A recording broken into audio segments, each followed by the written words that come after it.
Hello and welcome to MASHmouth, a podcast covering every single episode of the hit 1970 sitcom, MASH. I'm Ethan. And I'm Vanessa. Vanessa, welcome to Season 2. Are you as excited as I am? I'm very happy to be back. Yes, I'm so excited. I'm so happy to be recording again. I'm so happy to be watching MASH again. I'm so thrilled to be back doing this show. It felt genuinely very good to be watching this episode that we watched today. I was just so happy to watch this again because we haven't in a good while. It's just we've been too busy, and I really did like seeing these characters again. I love a good season opener. Yeah, it was honestly like such a comfort watching this show again after not watching it for a little while because, you know, like you said, we were busy, and to come back to these just really familiar characters and these really funny, just well-known antics, just makes my heart just swell. It sounds like we're exaggerating for radio, but let me No, tell we're you, not. we genuinely like this show. It's literally my comfort show. It truly is. So I wanted to ask you, as we move into Season 2, I wanted to look back on Season 1 just a little bit. Are there any episodes that you would think are really good introduction episodes to MASH as a whole in Season 1 that you would use to show someone what the show is like and why they should watch it? Okay, so after giving this a little bit of thought, I'm going to be a little bit controversial and say this episode that we watched just today would be kind of a great introduction to MASH. For Season 1, though, I would say probably along the lines of like Chief Surgeon Who and Dear Dad Again and probably Tuttle. You know, our collective like favorite episodes. Yankee Doodle Doctor might be one as well. Just all those really kind of capture the essence of MASH, I think, even though Dear Dad is a little bit, you know, out there and kind of an outlier in structure and plot wise. But I don't know, all the episodes that I really like, I would show to somebody, I guess. I agree. I think Tuttle or Yankee Doodle Doctor especially would be really good introductions because those are both just so funny. And you get to really know the camp. And with Yankee Doodle Doctor, you get the wild variation in tone that the show is kind of famous for, without it being super heavy like an episode like Sometimes You Hear the Bullet, where that is... I feel like you gotta like know the characters to really feel the impact of that one. Mm-hmm. But yeah, I also agree with you that this episode is a very good introduction as well. And let's get into that actually. So in this episode, the season opener, Divided We Stand, General Clayton assigns a psychiatrist to secretly evaluate the 4077 to determine whether or not the camp needs to be split up. And things do not go well.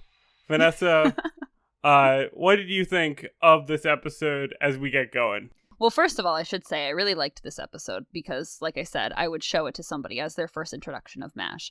But when I was doing research for this episode, I found out that Larry Gelbart kind of took this episode as an opportunity, as like a second pilot for the show, because as we discussed in the last episode of last season, the show in the first season didn't really do so well. It didn't have a lot of viewers. It ended like 43rd or 47th or something like that in ratings. It was just not great. So going forward, like kind of knowing that this was his intention was really interesting because you saw that it was a reintroduction for past viewers of the antics, kind of reintroducing the characters, and just a full-on introduction of who the main cast is, and again, the antics of the camp to new viewers who might not have tuned in the first time. And I really liked just that refresher of this older original idea of MASH. It was just so great.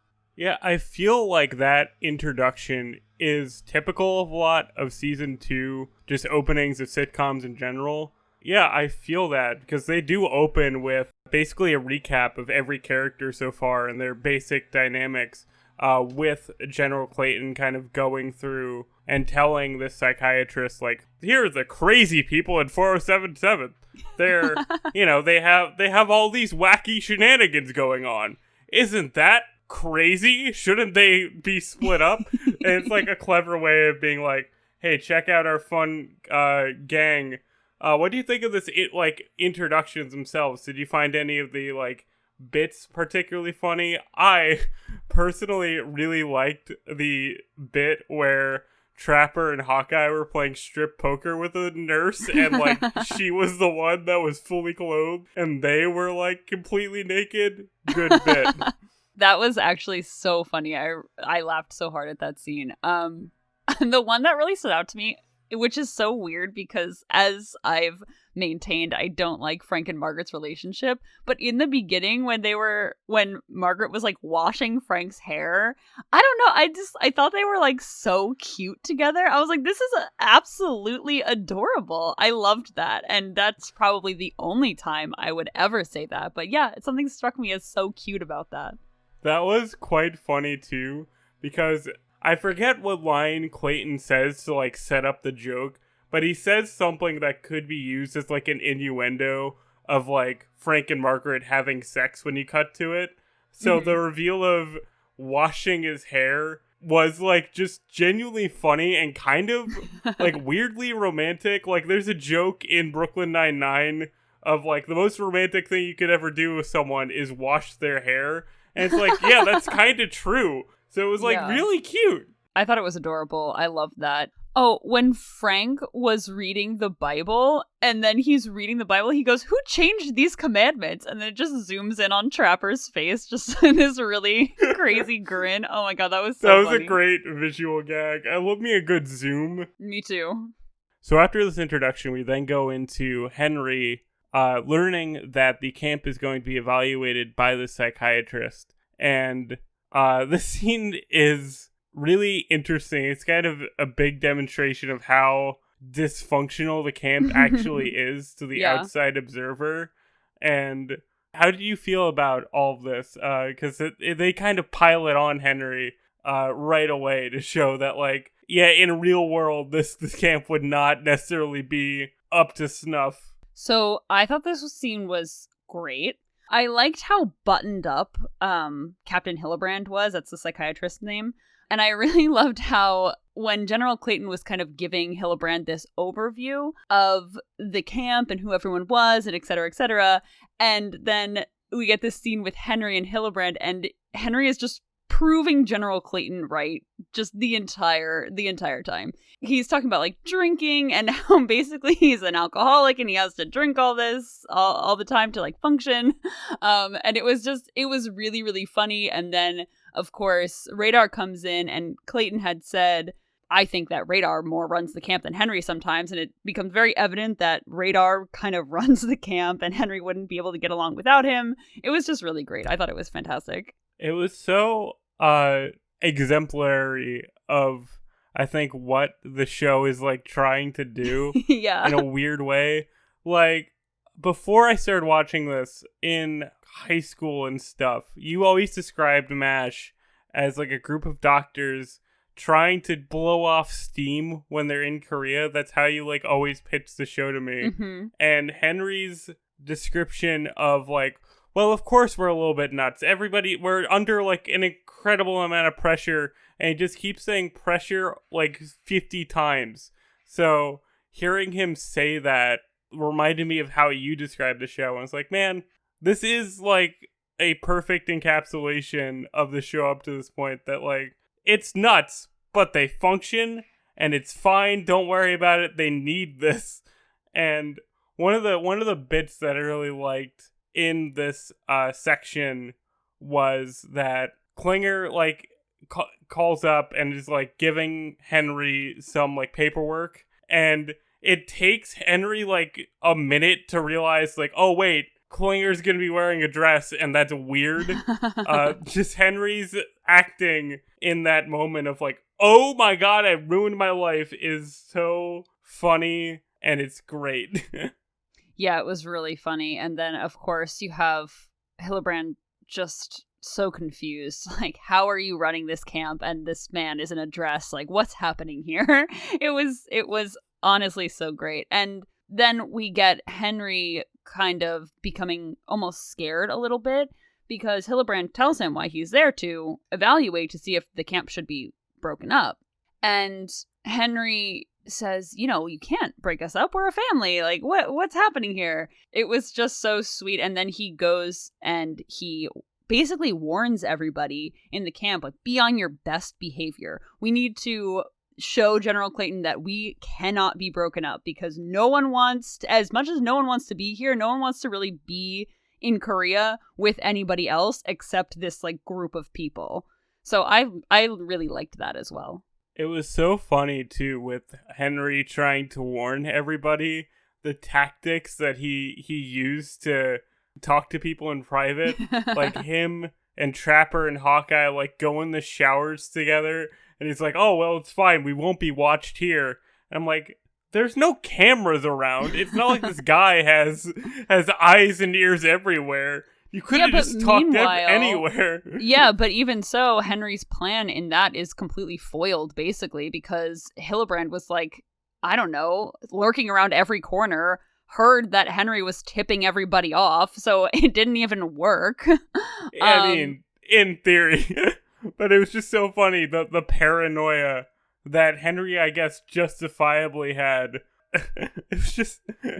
I love Henry when he's just on edge, you know? He's trying to hold things together, and he's like, I know that I have a good team here, but we're crazy. I always do love the storylines of the camp trying to seem like a regular army and not as crazy as they are to an outsider. I always love those storylines because it never works out, of course, and you get these like just kooky crazy scenes like we're gonna go into, and it's just always so fun to see them try really hard but then maybe not succeed, or maybe not try as hard as maybe they should.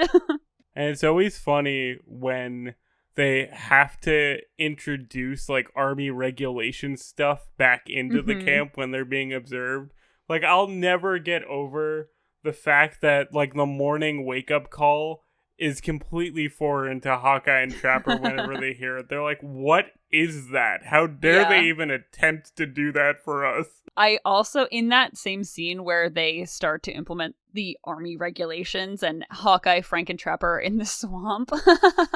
Oh, God. And Frank puts his foot in his boot and he goes, who put this appendix in here? So Hawkeye and Trapper, right off the bat, are not even trying to be normal. They put an appendix in Frank's boot. I just died. Which I think is a war crime. Don't do that. That's like horrifying. Don't step on an appendix. One other thing about that scene that I thought was really funny and weird is that Frank, at one point when Hawkeye is getting out of bed, is like, oh, it's disgusting you sleep in your underwear. And he's got, Hawkeye's got a t-shirt on, so I guess he's wearing underwear, but, with a t-shirt. So he's basically wearing shorts to bed. It's not disgusting. I'm sure it's hot in Korea. It's fine.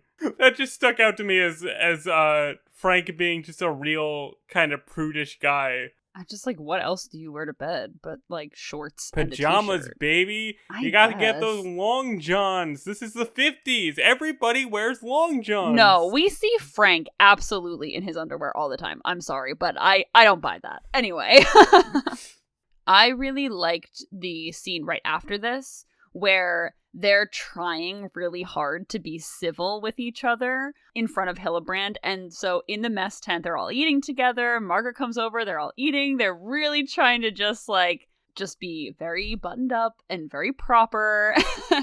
And meanwhile, of course, you have Hawkeye and Trapper kind of throwing these subtle digs at Frank, and Henry basically just going making a cutthroat motion, stop it, guys, stop. And I really, really loved that because it was a lot of physical comedy almost. You had to be watching it to really understand why it was so funny, but I laughed out loud at so many parts in this one particular scene. It was so much like kids in like knowing they're gonna get detention if they act out again. That was the kind of vibe that this had. They were just complimenting Frank, and I think Frank kind of didn't know what to do with that. He was like, oh, well, of course, thank you very much. And of course, they're being somewhat sarcastic, but I love the rambunctiousness of them being like, we're gonna do what we're told, but we're not gonna do it like 100% on the book. We're still gonna have fun with this. Well, I brought it back to also this, like I said, in the beginning scenes when Henry said we're a family, and then Hillbrand said something along the lines of like, oh, just one big happy family, right? And I don't know, it kind of gave me like family vibes of even when they're being mean to each other, they really are a family at the 4077, and I just loved that. Yeah, this scene was just so adorable to me. I really like the family vibes of this as well. Again, it felt like kids trying to do what they're told from their like parents or teacher, and like wanting the other one to break. This one is just really fun. I think this is one of the better episodes we watched. This is a great opening episode because it just has this very cute energy to it because they love each other. They like love and respect each other, but they also get at each other's throats, and it just felt very real to me. That, like, of course they act like this. Only people who love each other would also drive each other crazy. You know what I mean? Mm-hmm, definitely. I really liked how in literally the next scene when they're trying to be proper and normal, everyday military, right after, Margaret and Frank just can't cool it for, like, 1 second, one day. And, of course, neither can Hawkeye and Trapper. So they lock Margaret and Frank into Margaret's tent. And it's just, and Hillbrand sees the whole thing. I'm like, guys, couldn't you just, for one day, 12 hours, that's all. They didn't even make it 12 hours. It was really funny. Right after this is when they get, like, reprimanded, right? This is a pretty, like, quick sequence of events. But this was so good. This was probably my favorite part of the entire episode. I loved this part. This was total principal's office vibes because they're sitting all together, kind of looking grumpy and being like, it's your fault that we're here. Everybody kind of pointing fingers at each other. And the psychiatrist is like, you guys, what are you even doing here? Like, what's the matter? And everyone's at each other's throats. They even throw shade at Radar at one point when he's like hanging out by the window. And Margaret's like, he's always spying on people. It was so months and months of pent up frustration kind of coming to a boiling point. And it was so funny. They start to just list all of their grievances. Everyone has something that they're angry about the other one about. Mostly like it's Frank and Margaret against Hawkeye, Trapper, and Henry, as, you know, we know. But again, the physical comedy of this scene was very funny, the visual comedy. Of course, Frank and Margaret were getting reprimanded, so they were upset, and the idea of being like broken up because the camp was going to get broken up was very upsetting to them. Hawkeye and Trapper could not care any less. They were just like, well, oh well, either we're going home or we're going somewhere else. And you see Trapper like throw this paper airplane at Henry when Hillbrand is saying that they act childish, and Hawkeye is this struck me as so funny. But when Hawkeye was playing with the skeleton in Henry's office, he was like filing the nails of the skeleton. It got me. The whole thing. Maybe my favorite part of the entire episode. That one little moment of Hawkeye filing the nails. Like, I want that as a GIF. I want to send that to just random people for random circumstances. I think that's so funny. I love that little moment. This whole bit is so good. Like, this is the kind of thing that you could only do once everybody's, like, in a groove in these roles and have, like, good chemistry with each other. Again, why this is, like, a really good introduction episode. Because you get everybody and you get their dynamics. It's really good. I keep saying it. And I'm sorry that I lack the sophistication to further articulate a better way of saying this. But it's just a good, enjoyable time with. You can tell that everyone's having fun. Yeah, absolutely. So as you said, Margaret even took shots at Radar, but Radar was coming into Henry's office to let them know that choppers were coming.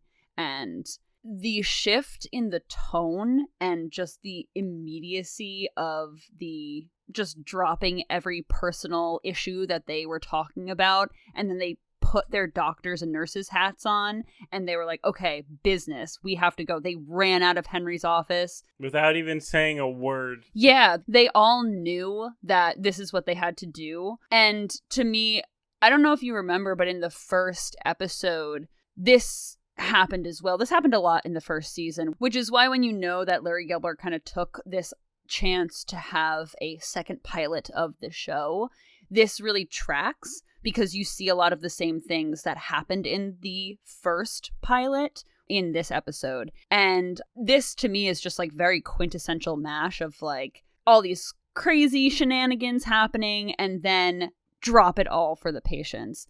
And you really, really felt it in this scene.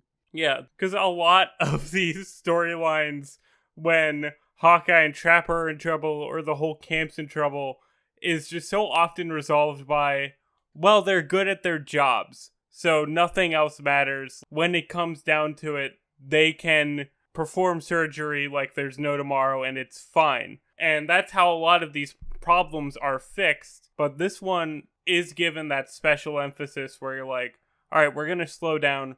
We're going to show you that like these people are here for a reason and they work well together. That was the thing that I think the scene was demonstrating more than anything else, was that, yeah, they need each other because they know how to work with each other better. Like, if you separate them, you're going to lose some of that, like, 4077 magic, you know, that, like, they are repeatedly stated to be, like, the best unit in Korea, I think, like, as far as these MASH units go. And if you separate that, you're losing, like, that valuable asset. Yeah, and you get this, like, really quick scene of Hillbrand entering into the OR, seeing and smelling this body. And he took in all this chaos of the OR and whatnot. And he couldn't handle it. Then jumping ahead to the scene where General Clayton comes into the camp and asks Hillbrand, what's your prognosis, basically? Like, should we split this camp up? And Hillbrand says something along the lines of what I interpreted to be the essence of MASH. He said, these impossible people are in an impossible place doing totally impossible work. And that kind of, to me, goes back to what you were saying. Like, you can't break these people up because they're doing the work. They're so good at what they do. And even if they're doing these like unmilitary things and it's like these crazy coping mechanisms, they're still doing it. And it's just so good. Yes. Everything involving Hillbrand in this scene is really good. You didn't mention that he is drunk out of his mind when this is happening too, because he immediately, I guess, seeing, you know, the actual toll of war kind of broke him a little bit and was like, I need to get drunk. So he's drunk off like the gin of like the distillery that they make. And it was so funny what he said. He was like, oh, this gin could like peel the paint off a... He said it could melt your dog tags. Melt your dog tag. That's so much better. Than what I was thinking. I thought it was like peel the paint off a warship. I did not write it down. But that's so good. But yeah, this whole thing with Hillbrand and the speech he gives was a really good thesis for the show. And I think that talking about this, you or I have said something similar, so maybe the speech was like in our subconscious minds, you know, because we both have seen these episodes before. We're gonna run out of episodes that I've seen like relatively soon, so that's gonna be fun. But I've said stuff that's like they're in a like impossible situation, stuff like that when we're talking about this show. So it was kind of validating to me to hear a character on the show say that.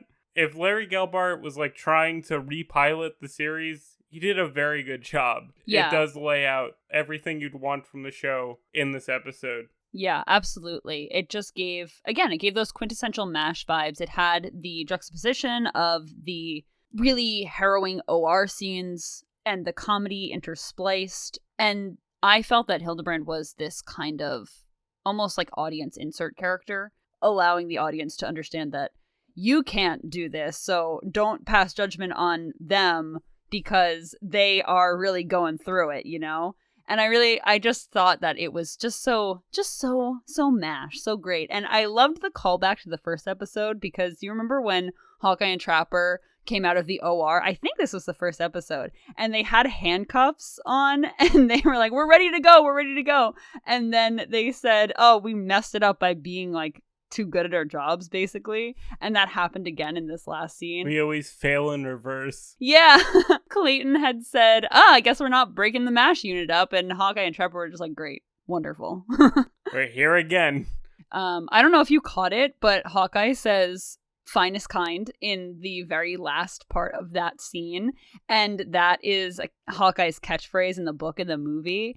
And I loved that little callback. I didn't catch that, even though I just watched that movie not too long ago. This one was really good. This is a very solid episode and a very solid season opener.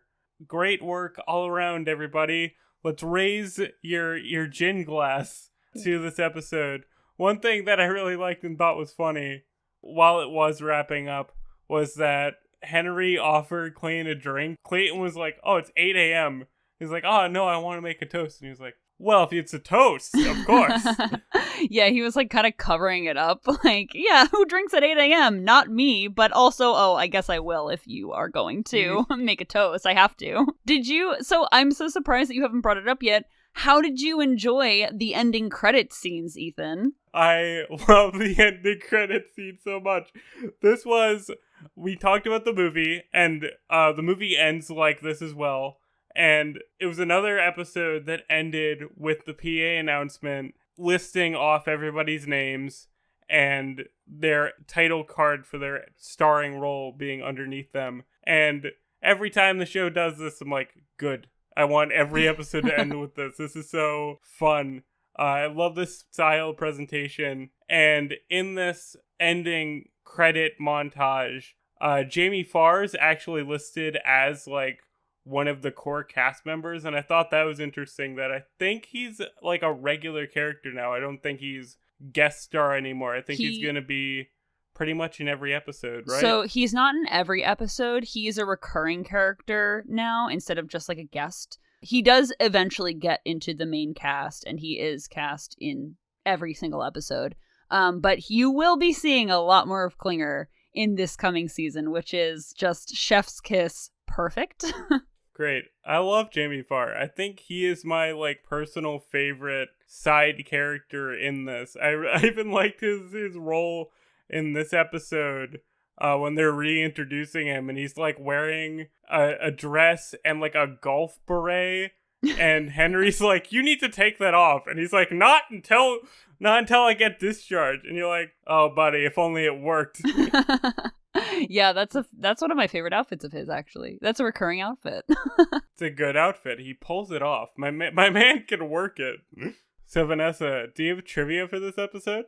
I do, in fact, have trivia. So first, for like the show, season 2 of MASH aired on Saturday evenings, right after All in the Family, which was at the time CBS's most popular sitcom. So this season went way up in the ratings after it got moved to a better time slot after a more popular show. So we can thank All in the Family for the recurrence of MASH. I can't believe those two shows are on at the same time. I know they're both 70s shows, but in my head they're just so separate, you know? That's kind of wild. It's honestly so funny because it's like All in the Family was also this really provocative sitcom, and then to have it like a 1-2 punch and then MASH right after, it's just kind of crazy. I loved it. But thank you, All in the Family. Without you, we wouldn't have 11 seasons to get through. I do have some trivia about the actor Anthony Holland, who played Captain Hillbrand. So Holland studied acting with Lee Strasberg in college, who is this famous director, acting coach, and drama teacher. He was an original member of the Second City, which is this famous comedy improv group in Chicago, which I thought was really cool. I had no idea. Oh, you didn't know about Second City? Second City is very famous. Yeah, I mean, I figured it was famous, but yeah, no, I had no idea. He had a really lively career in movies, TV, and theater, and he's best known for his role as Bob Fosse in All That Jazz, which is a biopic about Bob Fosse. Yeah. Oh my god, I've been wanting to see All That Jazz for years, because it's one of those, like, quintessential, like, movies, you know, where you're like, well, if you like movies, you have to eventually see All That Jazz. It's one of those, like, Citizen Kane kind of movies. Yeah. So that's really cool that he's, like, the lead in that. I didn't know that. I'm gonna have to watch that movie now. Buy that Criterion Blu-ray, you know what I'm saying? He also had guest appearances in shows like Columbo, Hill Street Blues, and Cagney and Lacey. And this is really, really sad and kind of dark. He passed away in 1988 by suicide at 60 years old after he became sick with HIV and AIDS. And that just really, really made me so upset, because it just, the idea that this talented actor had the idea to, like, go, that suicide was better than dying of AIDS. Just like, oh, that just hurt just so much. That's tough to hear. The AIDS epidemic really did ruin a lot of good things, didn't it? Yeah, you could say that again. So to end this on a more of a lighter note, Ethan, do you have any favorite lines from this episode? One of my favorite lines from this episode was actually about Klinger, as previously mentioned. When Henry is trying to justify Klinger's dresses to the psychiatrist, Henry says, like, oh, he's a perfectly upstanding gentleman. He goes out with girls. And then Hillbrand responds, he must be stealing their clothes. And just like the exchange of that and the, like, performance of it, like, it made me laugh really hard. It was really good. Yeah, I liked that one too. I think that my favorite, though, was in the swamp scene after they get woken up. Frank says to Hawkeye and Trapper, you know, you guys could use a shave, you look like bums. And Trapper goes, I was thinking about being a bum doctor, but the proctology class was full, and it took me a second to get it. Good. And then I was like, oh my god, that's so funny. I loved that line so much. I laughed really hard.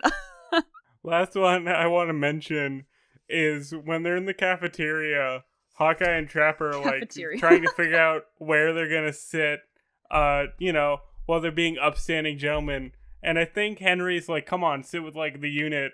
And Hawkeye, I think, goes, no, we want to sit with the nurses. Like, we want to sit over there and make one big nurse. I kind of butchered that, so I might cut that out. A little bit. Was... You need to start writing these lines down. You're gonna start writing these lines down. I write them down in my phone. I write them down, quotes and all, sir. We're going to join the nurses. Yeah, we're going to join them and make one big nurse. I'm sorry I didn't, like, screenplay write that out. Oh my god. This episode is one like no other. So, Vanessa, I want to ask you before we wrap up, what do you give this episode out of 5 martinis? So we're bringing this back. We liked it so much from our final episode that we're bringing it back. I would say I would honestly give this one like maybe 4.5 martinis out of 5. Ooh. I don't know. I think that it might get the full 5 martinis. I'm just drunk off this episode. I loved this episode so much. You're drunk off that's what we have to say whenever we, like, really love an episode now, is that we're drunk off I'm drunk off this episode. I don't know if I'd go that far. This was, like, a really good one, but it wasn't one that, like, blew me away. It was just, like, a rock solid episode of MASH. So I might have to go lower than you. I might have to give it a solid, like, 4 out of 5. It was fair. Very, very good, but not, like, top 5 episode for me. You know what I mean? Understandable. I think that I am really clouded by the fact that this just hit every single MASH trope for me. You know what I mean? Mm-hmm. So yeah, I think maybe after hearing yours, maybe I'm back down to reality a little bit. I'll go with 4.5 martinis. Catch me saying that this isn't one of my top 5 and it being one of my top 5 of the season. So we'll see. Catch us in 20 or something weeks. It's gonna be fine. Just to wrap up, I'd like to give thanks to Jacob Friabalka for being our technical consultant, Vanessa's sister, Melissa, for awesome cover art, and, of course, our listeners. Our music, social media, and contact for the show are linked in the description. Join us next time when we'll be talking about 5 O'Clock Charlie. And until then, have a toast at 8 a.m. Goodbye, farewell, and amen. Bye, everyone.